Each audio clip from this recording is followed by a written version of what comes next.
हर दिन में बड़े फटाके फूट रहे। पटाखे तो मेरी पतलून में फूट रहे।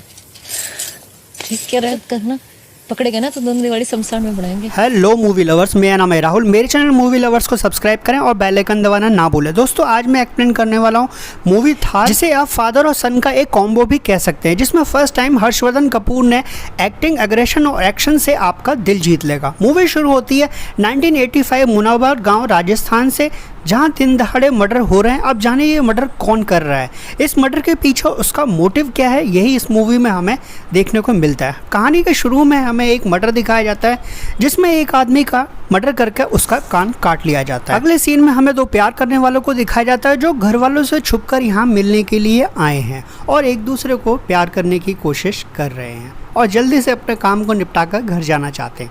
वहीं दूर से आते हुए हम दो जीप को देख सकते हैं, जिसमें डकैत भरे पड़े हैं और आज एक घर को लूटकर उसे पूरी तरह से बर्बाद करने वाले। एक हस्बैंड वाइफ को दिखाया जाता है, जो अपनी बेटी की चिंता कर रहे हैं और अचानक से पीछे से वहाँ पर डकैत आ जाते हैं और उसके घर को लूटना शुरू करते हैं और सामान को खोलकर उसमें से चेक कर रहे हैं कि आखिर वो चीज़ कहाँ है जो उन्हें चाहिए। यानी दोस्तों यहाँ पे एक चीज़ क्लियर हो जाती है कि इस घर में अफीम का काम किया जाता है और इस अफीम को लूटने के लिए ही डकैत आए। जहाँ पर लड़की की मदद रोकने के लिए डकैतों को आती है, लेकिन उसे गोली मार दी जाती है। दोनों हस्बैंड वाइफ को ठिकाने लगाने के बाद डकैत वहाँ से अफीम लेकर निकल जाते हैं और ये आवाज़ वो लड़की भी सुन लेती है, जो अपने बॉयफ्रेंड के साथ खेत में मस्ती करने के लिए गई हुई है। अगले दिन पुलिस इन्वेस्टिगेशन के लिए आती है। ऑफिसर सुरेख आते हैं और अपने साथी के साथ आकर इन्वेस्टिगेशन करना शुरू करते हैं। लड़की बताती है कि उसने किसी को भी नहीं देखा है और वो कुछ भी नहीं जानती है। पुलिस बहुत ही सख्ती से पूछती है, लेकिन तब भी उसे कुछ भी याद नहीं आता, क्योंकि वो डर रही थी कहीं उसके बॉयफ्रेंड की पोल ना खुल जाए, जिससे उसका सच बाहर आ सकता है। नेक्स्ट सीन में हमें एक अजनबी को दिखाया जाता है, जो एक घर पर जाता है और बोलता है कि पन्ना है, यानी वो यहाँ पर केसर के हस्बैंड्स के मिलने के लिए आया है और हस्बैंड से मिलकर जानना चाहता है कि क्या वो उसके साथ काम करने के लिए तैयार है या नहीं। पन्ना की वाइफ केसर मना कर देती है कि हस्बैंड अभी नहीं है और वो कोलकाता काम करने के लिए गए हुए हैं, कुछ दिनों में वापस लौटकर आने वाले हैं, तब आप उनसे मिल सकते हो। इसी बीच एक मर्डर और हो जाता है और ये मर्डर किसी और का नहीं, सूवे का होता है और सूवे को नीचे उतारा जाता है और ये मर्डर वही है जो शुरुआत में हमें मूवी में दिखाया जाता है, जिसमें उसका कान काट लिया गया और उसे पेड़ से टांग दिया गया। एक बच्चा उसे देख लेता है, जो पुलिस को इन्फॉर्म कर देता है और पुलिस उस चीज़ को, बॉडी को नीचे उतारने की कोशिश कर रही है। पुलिस बॉडी को नीचे उतारती है और देखती है उसका एक कान गायब है। पुलिस को समझ नहीं आता कि आखिर कौन है जो इस तरीके से ब्रूचुअली मर्डर कर रहा है। इंस्पेक्टर सुरेख की वाइफ उसे बोलती है कि अपना ध्यान रखना और प्लीज़ जिंदा लौट कर आना। यानी दोस्तों यहाँ पर किसी न किसी तरीके के मर्डर दिन पर दिन होते ही रहते हैं। सुरेख का एक बेटा भी है जो IAS की तैयारी कर रहा है। नेक्स्ट डे वो अजनबी दोबारा से यहाँ पर केसर के घर जाता है और केसर से पूछता है उसके हस्बैंड के बारे में, तो वो बोलती है कि आज आने वाले हैं और उसका हस्बैंड पन्ना घर पर आता है अपने दोस्त कुंवर के साथ। पन्ना और कुंवर अपने दोस्तों से मिलते हैं और एक तरीके से एंजॉय करने की कोशिश कर रहे हैं, जहाँ पर वो अजनबी भी आया हुआ है और इन सब लोगों से बात करने की कोशिश करने वाला है। शॉप का ओनर पन्ना और कुंवर को बताता है कि उनके दोस्त सूवे की डेथ हो गई है और मैंने पुलिस को बताया है कि वो तुम्हारा दोस्त है, इसीलिए पुलिस ने तुम्हें थाने में बुलाया है। जिसके बाद नेक्स्ट सीन में हमें वापस उसी अजनबी को यहाँ पर पन्ना के घर पर दिखाया जाता है और इस बार पन्ना घर पर होता। पन्ना उस अजनबी से बोलता है कि पति की गैर हाजिरी में जब कोई पत्नी से मिलने के लिए आता है तो उसके गांव वाले सवाल उठाते हैं और तुम तो 2 बार मेरी पत्नी से मिलने के लिए आए हो, तो यानी तुमने मेरी इज्जत पर 2 बार सवाल उठा दिए हैं, और उसे ऊपर बुला लेता है।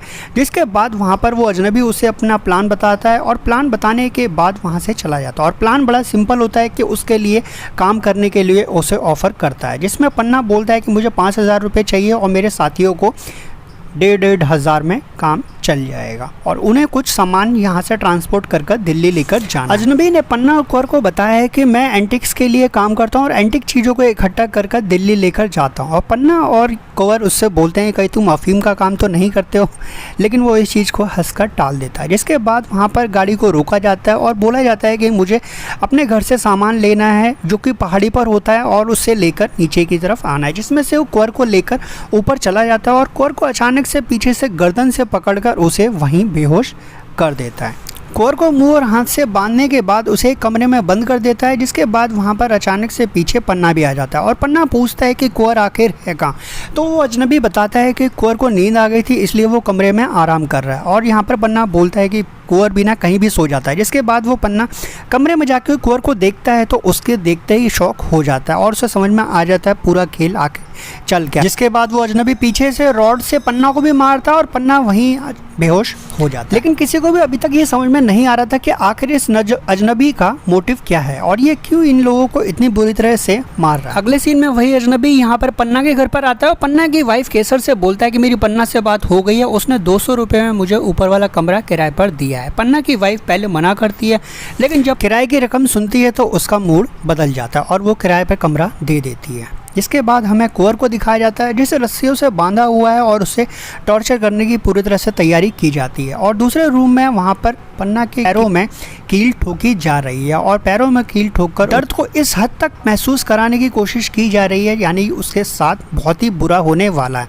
वहीं दूसरी तरफ यहाँ पर उस अजनबी को खाना देने के लिए पन्ना की वाइफ केसर आती है, जिसके गले में एक लॉकेट है और वो अजनबी उस लॉकेट को बड़े ध्यान से देखता है। इसी बीच पन्ना और कुंवर का दोस्त धन्ना भी कोलकाता से वापस आ गया है अपने गांव और आते ही अपनी वाइफ के साथ इंटीमेट होता है और ये यहाँ पर इंटीमेट होने के बाद भी अपने दोस्तों को ही याद कर रहा होता है। धन्ना की वाइफ बोलती है कि अगर तुम अपने दोस्तों से इतना ही प्यार है तो जाओ उन्हीं के पास जाके मरो। अब वो अजनबी टॉर्चर करता है कुंवर को और कुंवर के हाथों की उंगलियां काटकर उसमें से ज्वेलरी निकालकर अपने पास रख लेता है। धन्ना बिल्कुल भी इंतजार नहीं कर पा रहा था और वो सुबह उठते ही अपने दोस्त पन्ना और कुंवर के बारे में पूछने के लिए पन्ना के घर पर पहुंच जाता है। पन्ना की वाइफ केसर उसे बताती है कि धन्ना यहाँ पर काम करने के लिए दिल्ली गया हुआ है और इन्हीं साहब ने उसे नौकरी दी है। जिसके बाद धन्ना बोलता है कि मैं भी काम करना चाहता हूँ और वो अजनबी अपने साथ लेकर धन्ना को भी निकल जाता है, जिसमें रास्ते में उसे मारता है और आकर टॉर्चर रूम में बांध। तीनों को टॉर्चर रूम में बांधने के बाद यहाँ पर वो अजनबी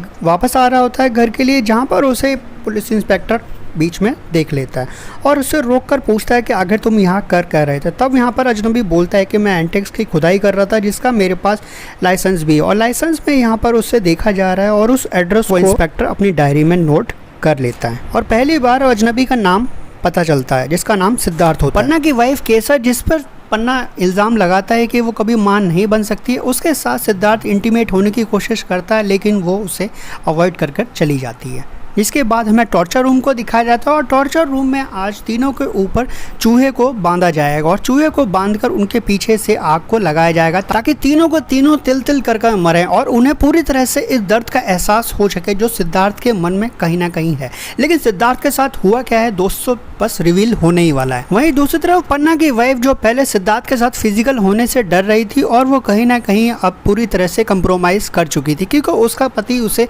बहुत ज़्यादा टॉर्चर करता था और केसर अब पूरी तरह से तैयार थी यहाँ पर सिद्धार्थ के साथ रिलेशन बनाने के लिए। सिद्धार्थ उसके साथ इंटीमेट होता है। वहीं दूसरी तरफ हमें टॉर्चर रूम में दिखाया जाता है और कहीं ना कहीं धन्ना निकलने की कोशिश कर रहा है। सिद्धार्थ यहाँ केसर के गले में से वो नेकलेस उतारता है और उससे जी भरकर प्यार करता है। धन्ना अपनी बहुत कोशिशों के बाद फाइनली उस चंगुल से निकलने की कोशिश करता है लेकिन उसकी हालत बहुत ही मरने वाली होती है। सुबह आकर जब सिद्धार्थ देखता है टॉर्चर रूम में तो एक रस्सी खाली होती है, यानी एक रस्सी से कैदी यहाँ से भाग गया है। सिद्धार्थ बहुत ही ज़्यादा सदमे में होता है, उसे समझ नहीं आता कि आखिर ये भागा कहाँ है और वो अपना राज खुलने के डर की वजह से उसका पीछा करता है और बाहर जाके देखता है तो वो बहुत ही ज़्यादा घायल हालत में पड़ा होता है। सिद्धार्थ यहाँ पर धन्ना को उठाता है और लेकर जाता है। वहीं एक बच्चा दूर से इस चीज़ को देख लेता है जिसके बाद सिद्धार्थ उस बच्चे का पीछा करता है और उसका पीछा करते हुए उसके पीछे काफ़ी दूर तक चला जाता है। बच्चा दौड़ता हुआ यहाँ पर पहाड़ी के ऊपर चढ़ जाता है और पहाड़ी के ऊपर से गिरने की वजह से उसका पैर फिसल जाता है और उसकी वहीं डेथ हो जाती है, यानी सिद्धार्थ का राज खुलने से एक बार फिर बच जाता है। धन्ना की हालत बहुत ही ज़्यादा ख़राब होती है, अब उसका बचना बहुत ही ज़्यादा मुश्किल हो जाता है जिससे सिद्धार्थ आग लगा देता है और उसकी मौत वहीं हो जाती है।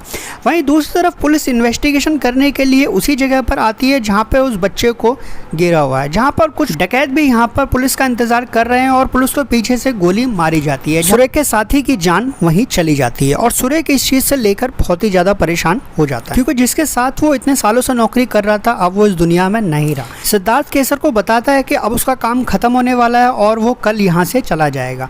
यह बात सुनकर केसर बहुत ही ज़्यादा परेशान हो जाती है और केसर उसे गले लगा लेती है, क्योंकि केसर कहीं ना कहीं सिद्धार्थ को पसंद करने लगी थी। वहीं धन्ना की वाइफ जो अपने पति के बारे में पता करने के लिए आई हुई है, ये देख लेती है और उसे कुछ अजीब सा लगता है कि आखिर ये दोनों क्या कर रहे हैं।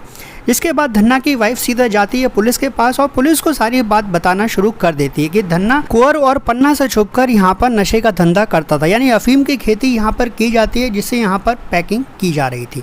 और ये पैकिंग किसी और के नाम से नहीं, यहाँ पर दिल्ली का ही एड्रेस था। और ये एड्रेस दोस्तों वही एड्रेस होता है जो सिद्धार्थ के लाइसेंस पर मिला था। यानी पुलिस को यहाँ पर कन्फर्म हो जाता है कि धन्ना और सिद्धार्थ का कोई ना कोई रिलेशन इस चीज़ में ज़रूर है, यानी सिद्धार्थ पहले से ही इन सबको जानता है। और सुबह भी मरने से पहले सीन में यही कह रहा था कि हम लोग अफीम के नशे में थे, जिसे सिद्धार्थ ने वहाँ से पेड़ से टांग कर जान से मार दिया था। अब कहानी जाती है बैक में न्यू दिल्ली में, जहाँ पर हमें दिखाया जाता है यहाँ पर सूवे जो यहाँ पर 138B मर्लिन हाउस में आया हुआ है। यहाँ पर सिद्धार्थ अपनी वाइफ के साथ रहता है और यहाँ पर सूवे, पन्ना, धन्ना और यहाँ पर कुंवर आए हुए हैं और उसके घर को लूटना शुरू कर देते हैं। यहाँ पर सभी चीज़ों को तहस नहस किया जा रहा है ताकि यहाँ पर पैसों को निकाल कर यहाँ से जल्दी लूट कर भागा जा सके। जहाँ से पीछे यहाँ पर सिद्धार्थ की वाइफ आ जाती है और इन सबको लोगों को देखकर वहाँ पे अजीब सा फील करने लगती है, जिसको देखकर ये पहले सभी लोग रुक जाते हैं, लेकिन फिर जब उनको लगता है कि अब हम एक्सपोज हो चुके हैं और हमारी खबर किसी भी टाइम पुलिस को कर दी जाएगी। धन्ना, पन्ना और कुंवर एक एक कर यहाँ पर तीनों के तीनों सिद्धार्थ की वाइफ के साथ यहाँ पर फिज़िकल होते हैं और उससे फिज़िकली अब्यूज़ कर उसे बहुत ही ज़्यादा यहाँ पर टॉर्चर किया जाता है, जिसके बॉडी पार्ट्स को भी घायल किया जा रहा है और यहाँ पर उसे इस हद तक पनिशमेंट दी जाती है कि उसकी जान उसी दर्द की वजह से चली जाती है। और जब सिद्धार्थ वहाँ लौटकर आता है तो उसे दिखाई देता है कि उसकी वाइफ फ़ोन करने की कोशिश कर रही थी, जिसे इन लोगों ने फ़ोन भी नहीं करने दिया और उसे ब्रूचुअली इतना टॉर्चर किया कि उसका चेहरा भी बिल्कुल पहचान में नहीं आ रहा था, जिसे इनका चौथा साथी सूवे खड़े होकर देख रहा था, क्योंकि इसी ने घर में एंट्री करवाई थी।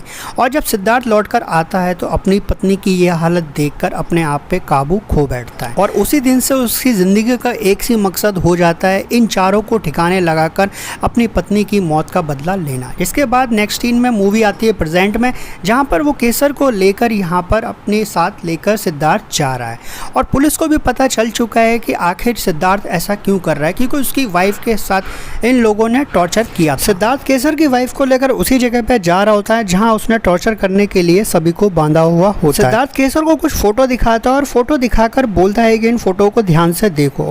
केसर फोटोज को ध्यान से देखती है और जब सिद्धार्थ से पूछती है कि ये फोटो किसके हैं, तब यहाँ पर सिद्धार्थ कुछ भी हस्बैंड से जाके पूछना है कि ये फोटो किसका है। नेक्स्ट सीन में केसर उस जगह पर पहुंचती है जहाँ पर उसके पति पन्ना को टॉर्चर किया जाता है और पति की ये हालत देखकर वो बहुत ही ज़्यादा सदमे में होती है और उसे समझ नहीं आता कि आखिर उसके पति की इतनी बुरी हालत क्यों की।